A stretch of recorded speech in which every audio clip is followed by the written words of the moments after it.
오늘 시간에는 성공으로 이끄는 그릿이라는 말씀으로 여러분과 은혜를 나누길 원합니다. 최근 들어 우리 그릿이라는 말이 성경 방정식이다라고 얘기해서 미국에 있는 펜실베니아 대학교 교수인 엔젤라 더크워스라고 하는 사람이 그릿이라고 하는 책을 썼습니다.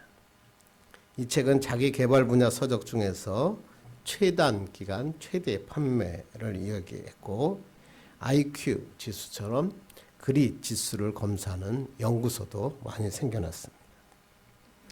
경영학계에서는 이 그릿을 아주 흥미롭고 새로운 성공의 공식이다 이렇게 받아들이고 있고, 미국의 재무부 장관이고 하버드대학교 총장을 역임했던 로렌스 서머스라고 한 사람은 이 책은 미국의 국보로 만들어야 된다 이렇게 하는 엄청난 책이라고 평가하기도 했습니다. 이 저자는 미군의 육군 사관학교에 가서 어떤 사관 생도가 훈련을 끝까지 받고 어떤 생도가 중도 탈락을 하는지 조사를 합니다. 그리고 문제아들만 있는 학교에 배정된 초임 교사들 중에 누가 끝까지 포기하지 않고 교사로 남아서 아이들을 끝까지 지도하고 있는지 그들에 대해서 조사했습니다. 그러다 보니까 특별한 방식들을 발견하게 되고, 그래서 이 조사 범위를 넓혀서 평균보다 떨어지는 IQ를 가진 사람, 특별할 것 없는 재능을 가진 사람, 불우한 가정 환경에서도 불구하고 놀라운 성공을 이루고 있는 최고의 자리에 오른 사람들을 조사하기 시작합니다. 그랬더니 그들의 성공 비결은 재능이나 IQ 그것이 아니었다는 것입니다. 그것보다 뛰어넘는 열정적 끈기의 힘, 그것이 그들의 성공을 이루는 요소였다는 것을 발견합니다. 그래서 이 열정적 끈기의 힘을 이 저자는 그릿이라고 부르기 시작합니다. 결국 이 책에서 이야기하고 싶은 것은 뭐냐면, 인생의 성공을 이끄는 것은 IQ, 재능, 환경보다 포기하지 않는 끈기, 그리고 열정이 더 큰 영향을 미친다라고 하는 것입니다. 그렇습니다. 그릿은 어려움과 역경, 슬럼프가 있어도 그 목표를 향해서 오랫동안 꾸준히 정진하고 나아갈 수 있는 능력을 말합니다. 인생에서 성공을 결정하는 가장 중요한 요소는 바로 끝까지 해내는 열정과 힘이라고 이 책은 밝히고 있는 것입니다. 이 책을 읽으면서 저도 이런 생각을 했습니다. 우리의 신앙에 있어서도 믿음을 지키고 사명을 감당하는 데 중요한 것은 뛰어난 IQ나 재능이나 환경 그것이 아니라 하나님 앞에 포기하지 않는 열정과 끈기 있는 믿음을 가진 사람들이 성공하더라 하는 것입니다. 이러한 그릿을 가진 사람들은 세상에서 어떤 거 뛰어난 것을 보유한 사람보다 하나님과의 관계에서 승리하더라 하는 것입니다. 결국 이들은 하나님의 사명을 잘 감당하는 사람이 되는 것입니다. 그렇다면 이 책을 읽다가 이런 생각을 했습니다. 이런 그릿을 가질 수 있는 방법은 과연 무엇일까? 어떻게 하면 성공으로 이끄는 그릿, 즉 포기하지 않는 열정과 끈기 있는 믿음을 가질 수 있을까라고 하는 것입니다.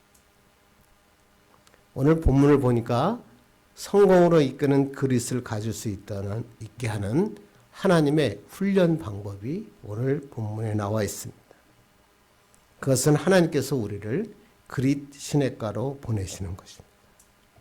그릿 시냇가에서 하나님은 우리에게 하나님을 향한 열정과 끈기를 가지게 하시고 훈련 사명자로 훈련시키는 것입니다. 그래서 오늘 본문 1절 한번 보겠습니다. 시작. 길르앗에 우거하는 자 중에 디셉 사람 엘리야가 아합에게 말하되 오늘 본문을 보면 우리가 드디어 너무나 잘 알고 있는 엘리야 선지자가 등장합니다. 엘리야라는 뜻은 여러분 너무 잘 아시죠? 여호와는 하나님이시다라는 뜻입니다. 길르앗의 디셉 지방 사람으로 북쪽 왕국 이스라엘의 최고 선지자가 엘리야입니다. 그런데 그가 선지자로 세워졌을 때 북왕국 이스라엘은 극심한 우상 숭배를 행하고 있었습니다.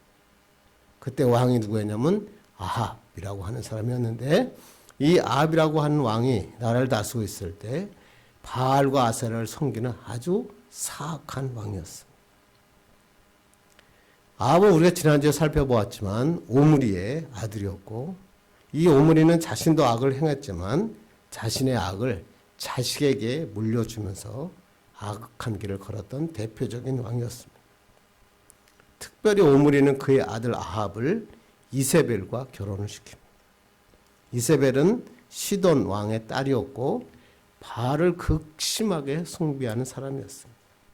그리고 이세벨은 아주 악한 성품을 가진 사였습니다.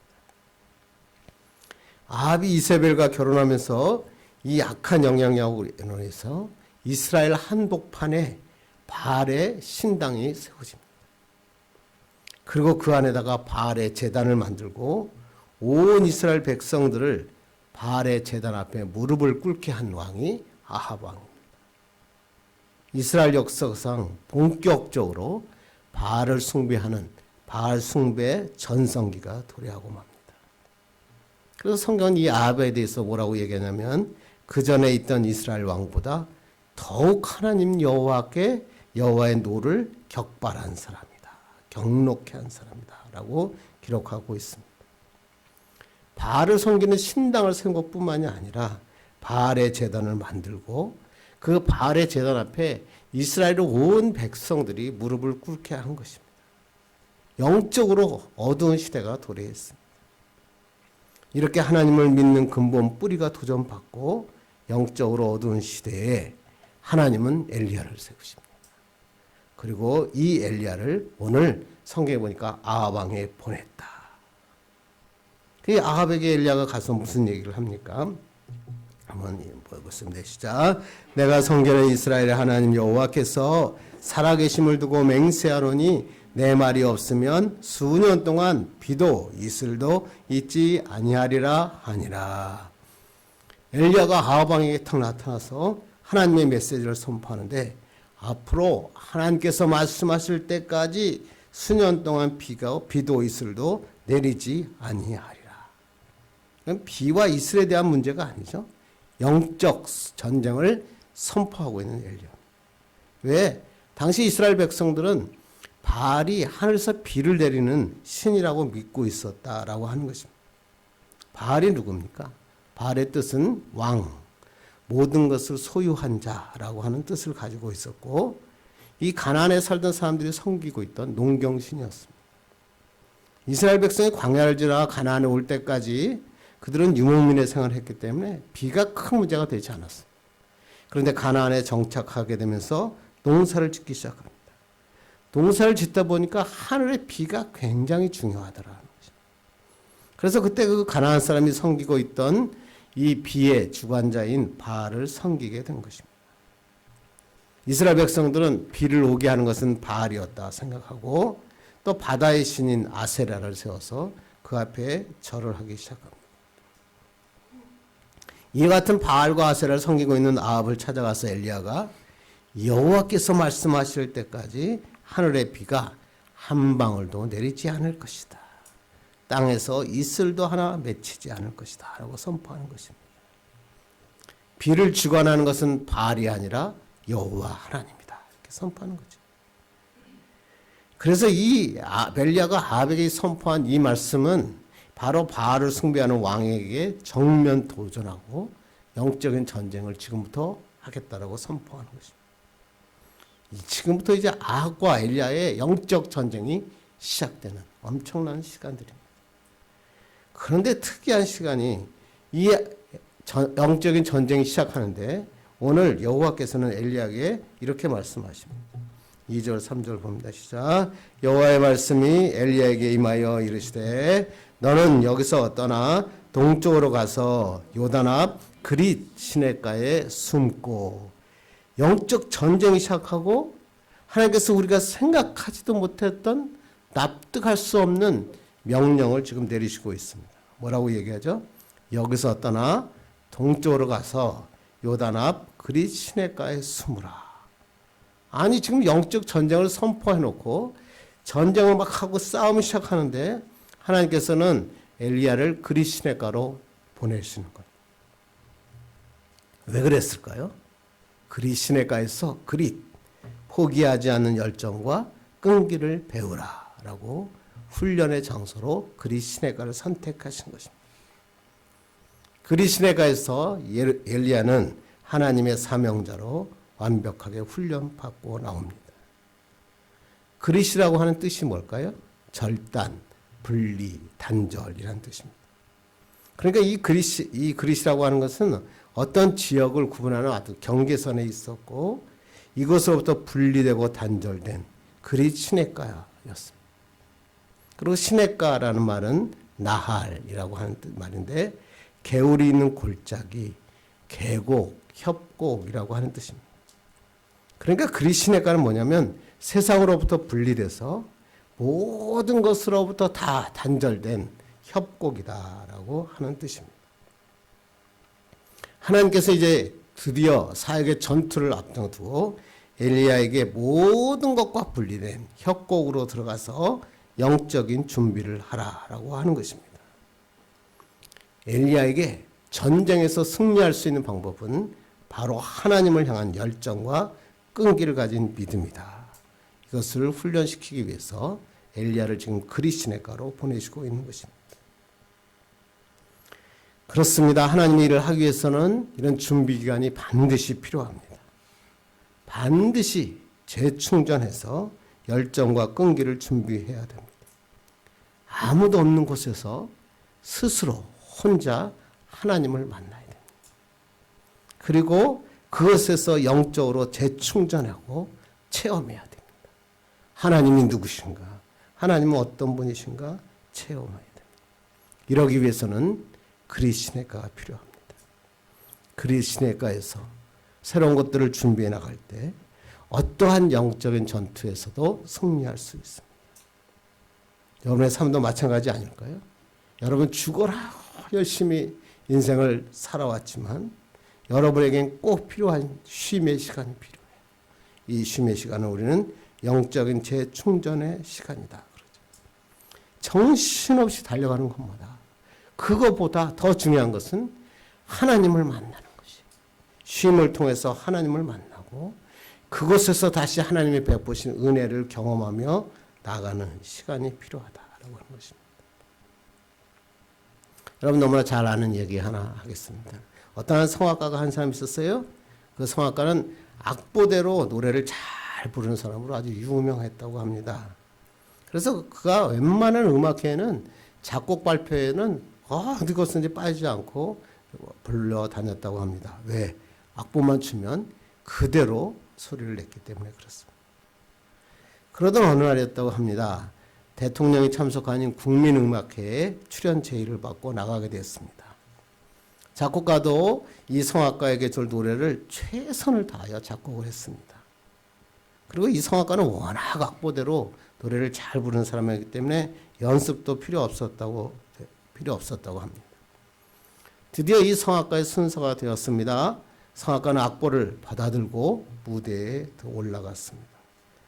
우레와 같은 박수 소리가 울려 퍼졌습니다. 성악가의 노래가 시작되자 주위가 조용해졌습니다.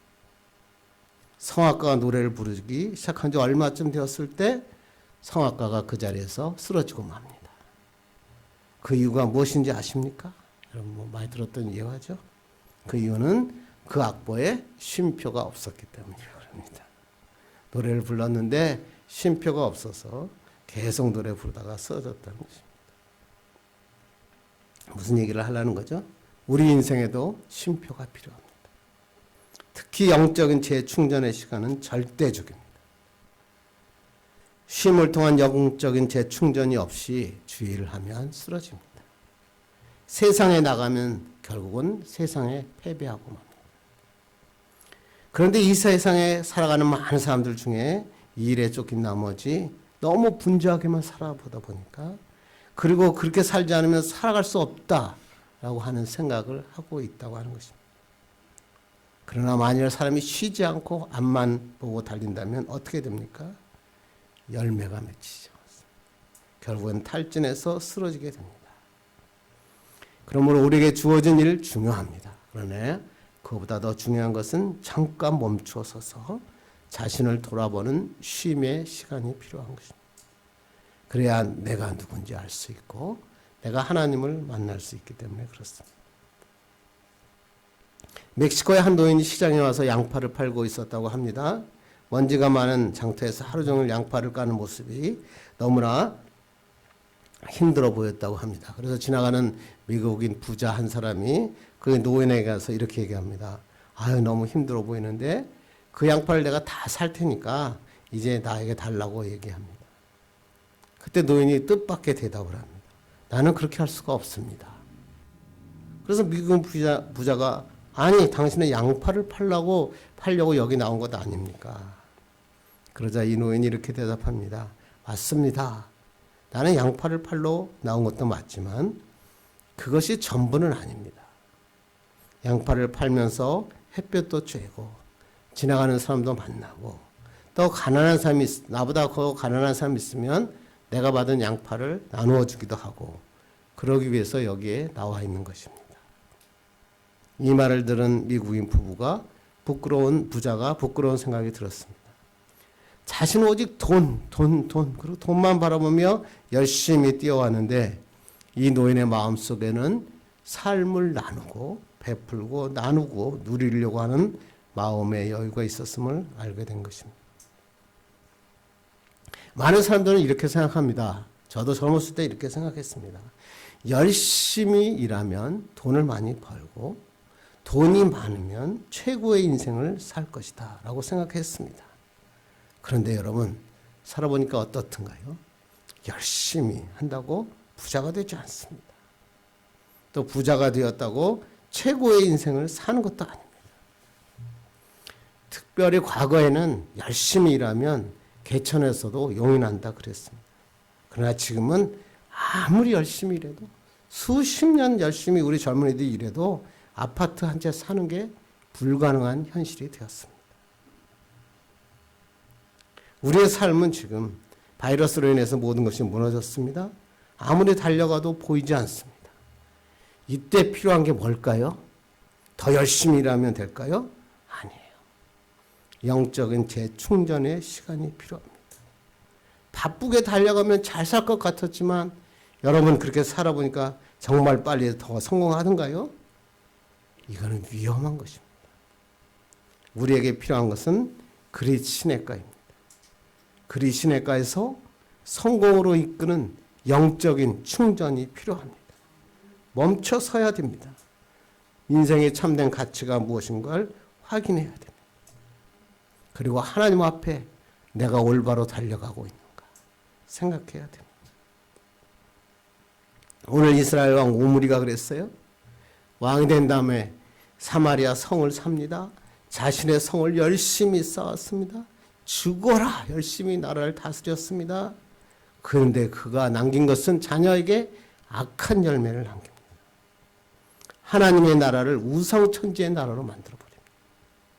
어떻게 될까요? 오므리 왕조는 패망합니다. 이스라엘 국가는 붕괴됩니다. 아수르의 포로가 되어서 불행의 씨앗을 남기고 맙니다. 그러면 우리에게 필요한 것은 내가 어디를 향해 가고 있는지, 내가 지금 무엇을 하고 있는지, 그리고 이 일을 통해서 내가 이루려고 하는 게 무엇인지 정확하게 한번 확인해야 됩니다. 이것을 하기 위해서는 그리스 시내가가 필요합니다. 바쁘면 바쁠수록 지금 해결해야 될 문제가 너무 많으면 많을수록 그리스 시내가로 들어가야 돼요.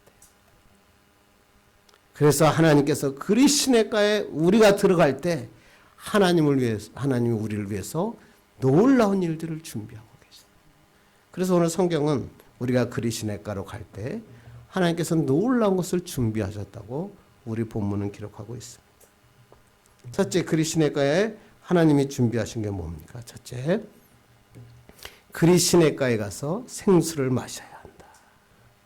너 빨리 엘리야에게 그리스 시내가로 가라. 이렇게 말씀하시면서 그곳에서 신의 물을 마시라 이렇게 얘기하죠. 14절 한번 보겠습니다. 시작. 그 신의 물을 마시라. 내가 까마귀들에게 명령하여 거기서 너를 먹이게 하리라. 그리 시냇가에는 마실 물이 있었다는 것입니다. 앞에서 뭐라고 했죠? 아방에게 하나님의 말씀이 있기 전까지는 비도 이슬도 없을 것이다 라고 선포했는데 얼마 동안 비가 이슬도 없습니까? 여러분 너무나 잘 알죠? 본문에 나와 있지 않지만 야고보서에 보면 3년 6개월 동안 비가 오지 않았다 이렇게 기록하고 있죠. 한번 찾아볼까요? 야고보서 5장 17절입니다. 시작. 엘리야는 우리와 성정이 같은 사람이로되 그가 비가 오지 않기를 간절히 기도한즉 3년 6개월 동안 땅에 비가 오지 아니하고.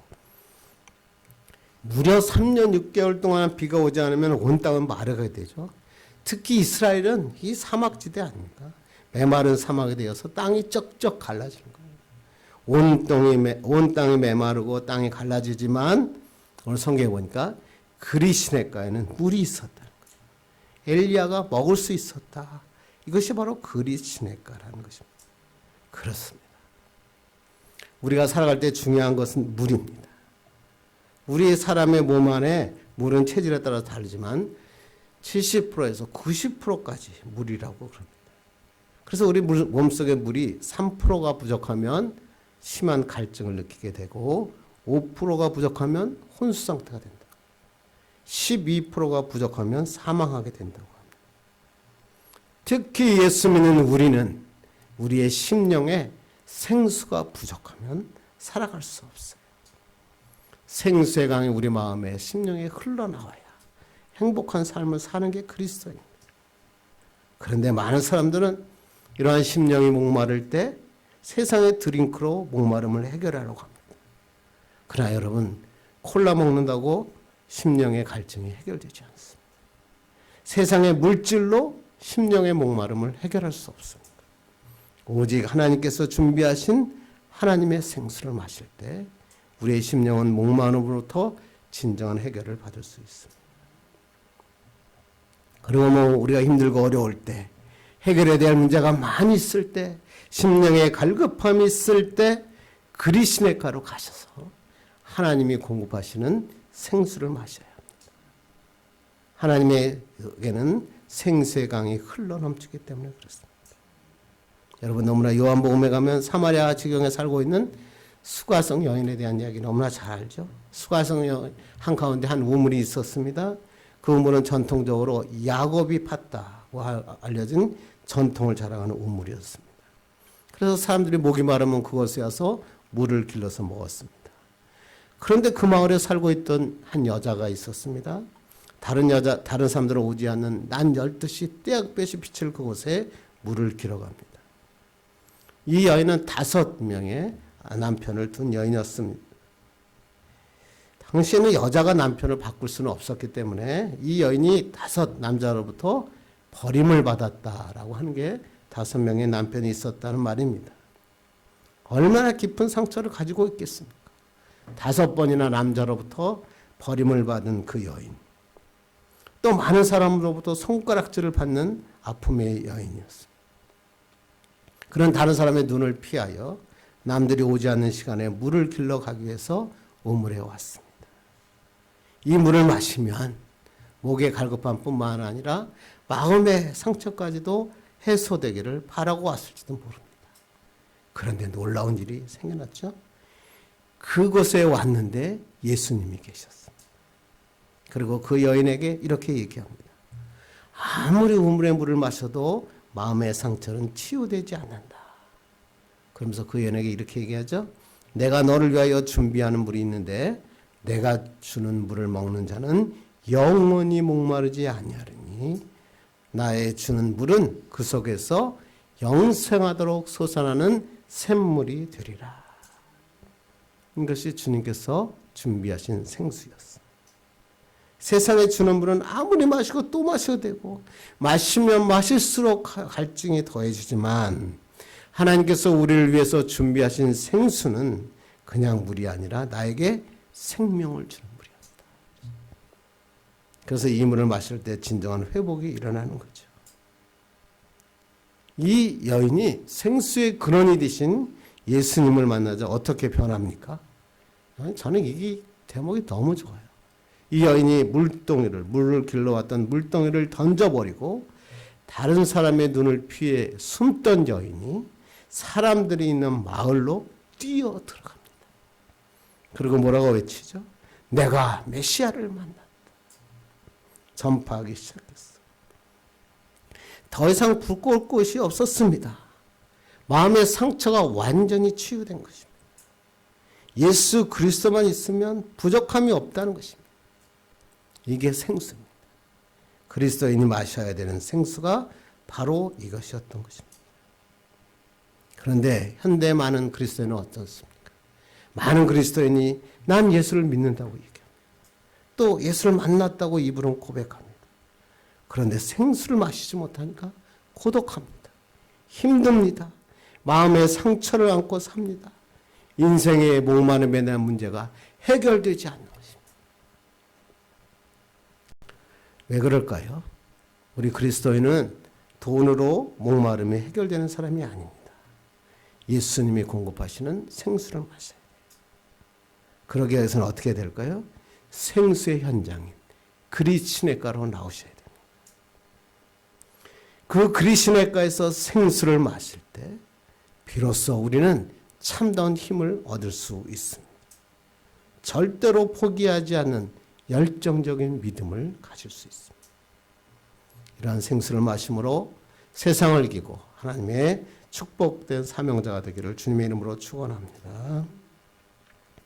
두 번째, 하나님께서 우리를 그리시네가로 보내시는 이유는 뭘까요? 둘째는 보니까 그리시네가에서 기적을 체험해야 한다. 너무나 좋은 말씀이에요. 그리시네가에 가서 우리가 물을 마실 뿐만 아니라 그리시네가에서 뭐예요? 기적을 체험해요. 그게 오늘 4절이죠. 그러면 4절 다시 읽어요. 시작. 그 시냇물을 마시라. 내가 까마귀들에게 명령하여 거기서 너를 먹이게 하리라. 하나님께서는 시냇물을 마신 다음에 뭐라고 한다고요? 까마귀들에게 엘리야를 먹이게 하라. 그렇게 명령하시겠다는 거죠. 그러자 그 그리시네가에 어떤 일이 일어납니까? 실제로 5절과 6절 보겠습니다. 시작. 그가 여호와의 말씀과 같이 하여 곧 가서 요단아 그리시네가에 머물매 까마귀들이 아침에도 떡과 고기를 저녁에도 떡과 고기를 가져왔고 그가 시냇물을 마셨으나. 글쎄 까마귀들이 아침과 저녁으로 떡과 고기를 물어다가 엘리야에게 공급했다. 여러분 이게 이해가 됩니까? 까마귀는 어떤 짐승입니까? 시체나 썩은 음식을 잘 먹는 새죠. 그리고 얼마나 이 까마귀는 비정한지 자기의 배를 채우기 위해서는 새끼들을 위한 음식도 남겨두지 않는다고. 그래서 유대인들은 까마귀를 부정한 것으로 취급했습니다. 그런데 성경에 보니까 이 까마귀가 글쎄 떡과 고기를 날마다 아침과 저녁에 자기 입으로 물어다가 엘리야에게 갖다 주었다. 있을 수 없는 일 아닙니까? 그러니까 어떤 사람이 이제 성경을 합리적으로 해석하려고 하는 사람은 이것을 어떻게든지 합리적으로 해석하기 위해서 이렇게 해석합니다.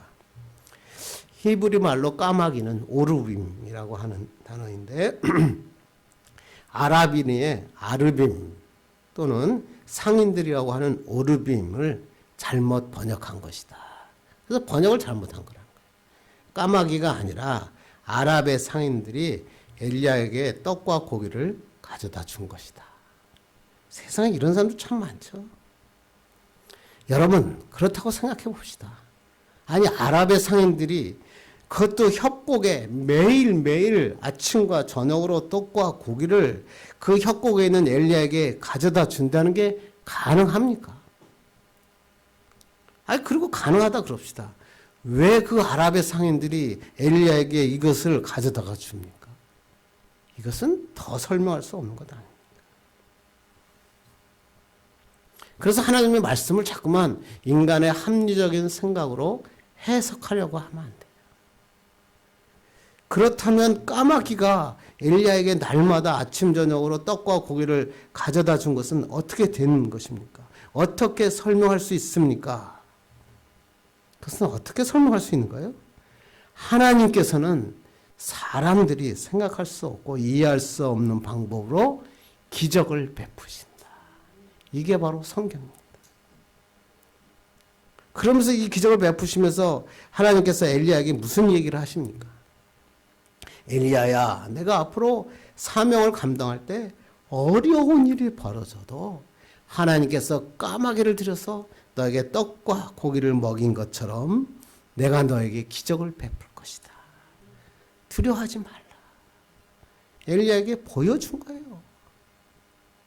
엘리야는 그곳에서 까마귀의 떡과 고기를 먹으면서 하나님의 기적을 체험했어요. 엘리야는 두렵지 않아요. 이 일이 있은 다음에 엘리야는 엄청난 일을 하잖아요. 그래서 이런 기적을 체험한 그리스도인과 체험하지 못한 그리스도인은 차이가 엄청납니다. 진짜 하나님의 기적을 체험한 사람은 두렵지가 않아요. 세상에 두렵지 않아요. 내게 어려운 일이 닥쳐도 하나님이 해결해 줄 것을 믿기 때문에 그래요. 까마귀를 통해서도 먹이시는 하나님께서 나를 지켜주실 것을 나는 확실히 압니다. 그래서 그리스도인은요, 하나님의 기적이 체험돼야 돼요. 하나님의 역사하심을 체험해야 돼요. 근데 어떤 사람은 예배도 참석하고 교회에도 오래 다녔는데 이 기적의 산을 넘지 못한 사람들이 있어요. 예배당만 맴돌다가 가는 사람이 있어요. 이런 사람의 특징은 뭐예요? 조금만 어려움이 와도 무너져요. 믿음이 떨어져요. 목사님이 설교할 때도 합리적인 설교를 하면 고개를 끄덕입니다. 윤리적이고 도덕적인 설교를 하면 끄덕끄덕합니다. 인정합니다. 그러다가 하나님이 행하시는 놀라운 기적을 얘기하면 머리를 흔들어. 아니다. 그런데 여러분 중요한 얘기는 뭐냐면 하나님께서는 사람들의 이해를 요구하지 않으세요. 하나님은 하나님의 일을 위하여 사람들이 이해하지 못하는 기적을 오늘도 베풀고 계십니다. 이런 기적이 없었다면 나 같은 연약하고 죄성이 있고 이기적인 사람이 어떻게 하나님의 자녀가 될 수 있었겠습니까? 하나님이 기적이 아니면 불가능했죠. 그러므로 우리는 이러한 이성의 장벽을 넘어서야 돼요. 하나님 앞에 나올 때는 우리의 논리, 우리의 계산 가지고 나오면 안 돼요. 하나님의 믿음으로 바라보는 기적을 경험해야 돼요. 이러한 기적을 경험하면 세상에 두렵지 않는 하나님의 사람으로 살아갈 수 있습니다. 너무나 유명한 허드슨 테일러, 여러분 너무나 잘 알죠? 중국 내륙 선교의 개척자, 믿음 선교의 아버지라고 하는 아주 귀한 사역자죠. 그가 한 말은 참 제가 이 사람이 한 말 중에 이게 참 저는 마음에 들었어요. 내가 만약 1000파운드의 금화가 있다면 모두 다 중국을 위해서 쓸 것이고 내가 만약 1000개의 목숨이 있다면 중국을 위해서 그중 하나라도 남겨둘 수가 없다. 얼마나 중국을 사랑했으면 1000개의 목숨으로도 중국을 위해서 남겨둘 수 없다. 이 사람이 페이스 미션이라고 하는 선교단체를 만들었는데요. 이 선교단체를 만들게 된 그 이야기가 유명한 이야기가 있습니다. 허드슨 테일러는 중국에 선교사로 가기 전에 의사로 자신을 훈련하기 위해서 병원에 취직합니다.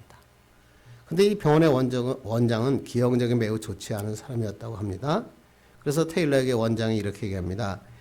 자네의 급여 때가 되면 내게 알려주게. 내가 바빠서 있기가 쉽거든. 이라고 얘기합니다. 그리고 부탁을 합니다. 그러자 테일러는 어떤 것도 사람에게 요청하지 말고 나는 하나님께 기도하고 응답받겠다라고 결정을 했기 때문에 지금 이 테일러는 하나님 앞에 기도합니다. 하나님, 월급 날짜를 원장이 잊어버리지 않게 해주십시오. 간절히 기도했다고 합니다. 그런데 월급날이 되었는데 원장은 허드슨 테일러에게 월급 주는 것을 까맣게 잊고 있었습니다. 그래서 월급날이 지난 지 3주가 지났는데 허드슨 테일러의 월급은 생각하지도 않는 것입니다. 허드슨 테일러는 월급을 받아야 월세도 내야 되는데 이제 집에서 쫓겨난 신세가 되었고 그에게 돈 남은 것을 찾아봤더니 은화 1개만 있었다고 합니다. 돈으로 계산하면 2실링 6펜스였다고 합니다. 이 돈으로는 일주일 먹을 것도 살 수 없는 아주 작은 돈이었다는 것입니다.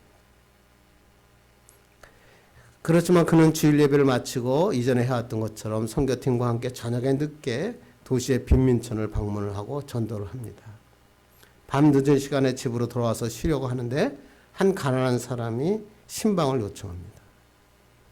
자기 아내가 지금 오늘 밤을 넘기기가 힘들 것 같은데 와서 한 번만 기도해달라는 것입니다. 그런데 그 가정은 카톨릭 신자들이었습니다. 그래서 신부님에게 아마 이 사람이 부탁을 드렸더니 한 번 와서 임종 예배를 드리는데 18펜스를 내야 된다고 하는 것입니다. 그래서 그 사람에겐 돈이 하나도 없었습니다. 그래서 이 테일러 선교사님에게 임종 예배를 무료로 요청한 것입니다. 그래서 이 테일러 선교사가 그 가정에 도착을 해봤더니 부인은 거의 목숨이 끊어지려고 하고 있고 아이들 4명이 그 앞에서 울고 있었습니다. 배가 고파 울고 있는 것입니다. 너무나 비참한 현실 앞에 마음이 아팠고 그때 예배를 드리고 있는데 성령께서 그의 마음속에 이렇게 얘기합니다. 테일러야, 너 가진 모든 것을 그에게 주라. 테일러는 하나님께 이렇게 얘기합니다. 하나님, 이거 없으면 내가 다음 한 주간 동안 굶어야 됩니다. 내가 다 그에게 도와줄 수 없습니다. 그러면서 하나님과 타협합니다. 하나님, 1실링, 1실링은 내가 줄 수가 있지만 2실링은 줄 수가 없습니다. 그랬더니 성령께서 아니다, 내가 있는 거 다 주어라. 그래서 이 테일러가 한 번 더 양보를 합니다. 하나님, 2실링까지 내가 줄 수 있는데 6펜스는 좀 남겨두십시오. 내가 내일 하루라도 제가 먹고 살아야 되지 않겠습니까? 그러자 갑자기 그의 마음속에 잠언 말씀이 팍 들어오고, 잠언 말씀이 뭐냐면, 한번 읽어보겠습니다. 시작. 가난한 자를 불쌍히 여기는 것은 여호와께 구워드리는 것이니 그의 선행을 그에게 갚아주시리라. 그 말이 촥 갑자기 잠언 말씀이 들린 거예요. 그래서 그 테일러 선교사는 내가 가진 것을 다 드리겠습니다. 그리고 하나님께 얘기합니다. 대신 이게 주는 게 아니라 구워드리는 거니까 하나님께서 반드시 갚아주십시오. 그래서 자기가 가지고 있는 은화 하나를 다 주고 나왔습니다. 나왔는데 그의 마음에 막 기쁨이 막 넘치는 겁니다. 다음날 아침 병원에 와서 기쁜 마음으로 일하고 있는데 그날 태어나는 환자 중에 남자 한 사람이 그에게 와서 고맙다고 그의 손에 돈을 주어줬습니다. 그랬더니 그 돈을 봤더니 금화 하나였습니다. 금화 하나는 은화 10배 이상의 가치가 있었던 것입니다. 그때 이 테일러는 한 가지 결심을 합니다. 하나님의 일은 돈으로 하는 것이 아니다. 믿음으로 하는 것이다. 하나님을 신뢰하고 하나님의 믿음으로 하나님이 지시하는 대로 하기만 하면 하나님께서는 준비하시고 기적을 베풀어 주신다. 그래서 그가 만든 선교단체가 페이스 미션, 믿음의 선교. 그래서 그들은 평생을 하나님 앞에 믿음으로 온전히 맡기며 기적을 경험하며 주의 복음을 전하는 자가 되었습니다. 하나님의 기적을 경험하지 못하면 결코 하나님의 일을 할 수가 없습니다. 기적을 체험하지 못하면 자꾸만 이성적이 됩니다. 교회에 나와서 예배를 드려도 얕은 물가에서 발만 담그고 갑니다. 그런데 하나님의 기적을 체험하면 달라집니다. 다음 내일로부터 당해질 일주일이 큰 기대감으로 시작할 수 있어요. 그래서 우리가 필요한 게 뭘까요?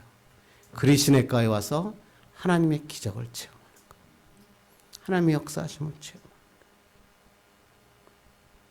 이제 말씀을 맺으려고 합니다. 우리의 인생을 성공으로 이끄는 것은 그릿, 포기하지 않고 끝까지 열정적으로 일할 수 있는 믿음입니다. 이러한 믿음이 있으면 어떤 달란트를 가졌든 내가 지금 어떤 상황에 있든 하나님의 아름다운 열매를 맺을 수 있습니다. 이를 위해서는 하나님께서 준비하신 그리스도가로 가야 됩니다. 세상의 모든 것을 다 내려놓고 쉼을 통해서 영적인 재충전이 필요합니다. 그리스도가에 가면 생수가 흘러넘칩니다. 세상은 각박하고 다 마르고 불평등하지만 그리스도가에서 생수를 먹을 수 있는 겁니다. 이 그리스도가가 어디입니까? 교회입니다. 하나님의 교회에 나와서 눈물을 흘리며 하나님이 준 말씀을 먹어야 됩니다. 그리고 하나님만이 하실 수 있는 기적을 체험해야 됩니다. 하나님은 우리를 위해서 놀라운 계획을 준비하시고 계십니다. 우리에게 기적을 베풀어 주십니다. 이것을 체험할 때 우리는 승리할 수 있습니다. 그리고 우리 가운데 하나님의 기적에 필요한 사람이 있습니까? 하나님 우리의 능력으로는 해결할 수 없는 문제가 너무 많아서 내가 어찌할꼬 고민하는 사람이 있습니까? 그렇다면 우리에게 이러한 기적을 준비하시고 우리를 기다리고 계시는 하나님께 나오시면 됩니다. 그렇게 하면 내가 이루는 것이 아니라 하나님이 이루십니다. 하나님이 까마귀를 통해서도 떡과 고기를 공급하십니다. 성공한 인생은 살기 위해서는 믿음이 필요하고 이 믿음은 하나님의 역사를 통해 주어지는 것입니다. 이런 축복의 사람 되기를 주님의 이름으로 축원합니다.